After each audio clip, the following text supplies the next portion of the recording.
આજે પરિણામમાં ગરડા નગરપાલિકામાં 18 ભાજપનો વિજય થયો છે અને એની સામે 10 કોંગ્રેસનો વિજય થયો છે. વિક્રમભાઈ, ગઈ ટર્મ કરતાં આ વખતે ભાજપને 2 સીટનો લોસ કર્યો છે. તે બેઠકનું શું કહેશો? શેના કારણે? કારણમાં તો બીજું કાંઈ નહીં, ક્યાંક ને ક્યાંક સમીકરણો નહીં હોય. એને અમારું એનાલિસિસ ચાલુ છે કે આ કઈ રીતે અમારે 2 સીટનો લોન્ચ પડ્યો. બોડી બનાવવા માટે જે કંઈ બહુમતીની જરૂર હતી, ભાજપ કેટલા આવ્યા? બહુમતીની જરૂર હતી એ બોડી તો અમારી બેસી જ ગઈ છે, કેમ કે 15 બોડી બેસી જાય છે. એની બદલે અમારે અત્યારે ભાજપને 18 સીટ આવી છે. ફૂલ બહુમત તો ભાજપની ગરડા નગરપાલિકામાં આવી ગઈ છે. સમગ્ર નગરપાલિકાની ચૂંટણી દરમિયાનની જે આખી સ્થિતિ હતી કેવી રીતે, કોને યશ આપો?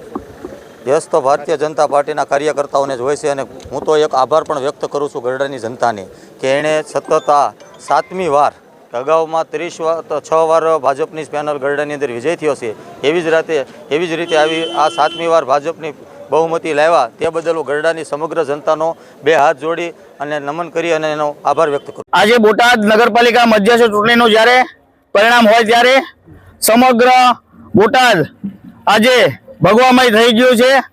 જેમ મેં શરૂઆતમાં તમને કીધું હતું એમ કે ગઈ વખતે અમારે 44 માંથી 40 સીટો હતી અને આ વખતે 44 માંથી ઉપર પણ 1 સીટ આવી છે, એટલે 41 સીટ 44 માંથી 41 સીટ ભારતીય જનતા પાર્ટીને આવી છે. એટલે આજે તમામ વોર્ડમાં ભારતીય જનતા પાર્ટીનો ખૂબ બહુમતીથી, જંગી બહુમતીથી વિજય થયો છે. અને સામેના ઉમેદવારોનો આમ આદમી પાર્ટી હોય તો પણ અને કોંગ્રેસ હોય તો પણ લગભગ અસંખ્ય ઉમેદવારોની ડિપોઝિટ આજે ડૂલ થઈ છે. એટલે આજે સમગ્ર બોટાદ અને ભારતીય જનતા પાર્ટીના કાર્યકરો આજે ખૂબ અને ઉત્સાહ સાથે સમગ્ર બોટાદનો આજે આભાર વ્યક્ત કરીએ છીએ, તમામ જનતાનો આભાર વ્યક્ત કરીએ છીએ. અને તમામ અમારા કાર્યકર્તાઓ મિત્રો આજે ખૂબ ઉત્સાહ અને ઉમંગ સાથે આજે હર્ષો ઉલ્લાસ સાથે ભારત માતા કી જય અને વંદે માતરમના નારા લગ્યા છે. બોલો ભારત માતા કી.